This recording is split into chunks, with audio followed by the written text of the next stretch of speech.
Hi, today I would like to share something based on a work that I'm currently working on, I guess.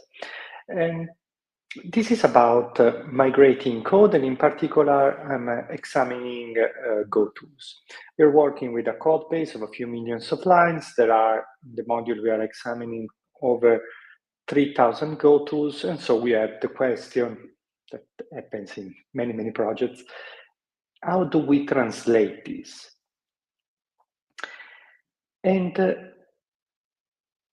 in this case, we are translating to Python, but sometimes when we were translating to Java, one may say, okay, Java doesn't have a goto statement, but I could, at the bytecode level, insert a goto statement. And so if I'm translating from a language that has a goto to a language where I can emulate at a low level the goto, maybe I could go that route.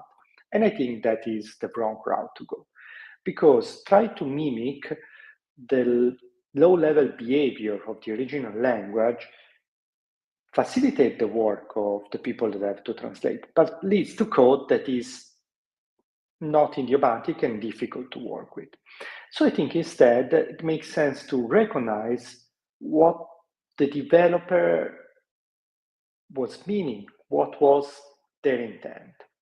And I can show you one particular case.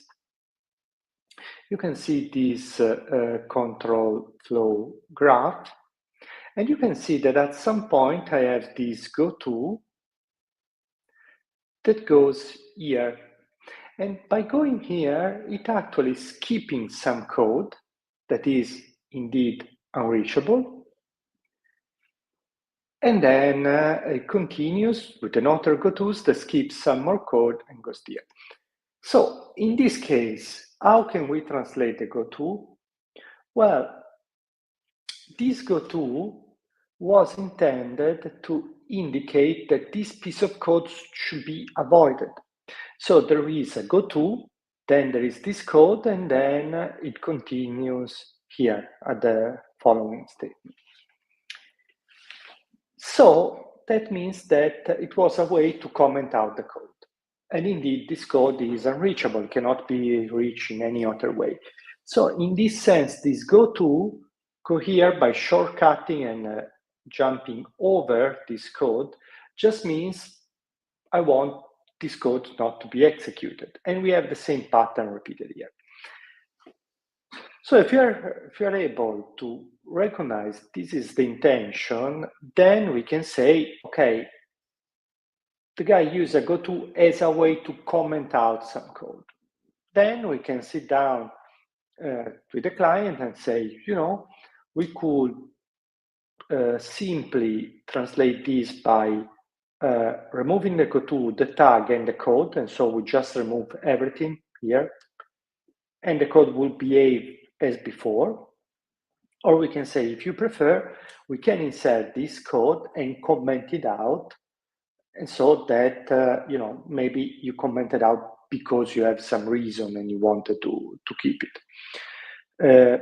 So this is a choice to be made, a choice that we can present to the client and then decide and customize the behavior of the transpiler for their specific preferences. And yes, so this is how we work on when we translate code. We recognize the intention, take into account, present options to the client, discuss them, and then ensure that the resulting tool that we build we adapt to translate the code fits perfectly their choices. And the goal is to produce code that does not just behave as the original code, but is also idiomatic in the target language. And so even if we could emulate gotos in certain languages, we really shouldn't, because it wouldn't lead to code that is easily maintainable. So this is just a small example I've been working on.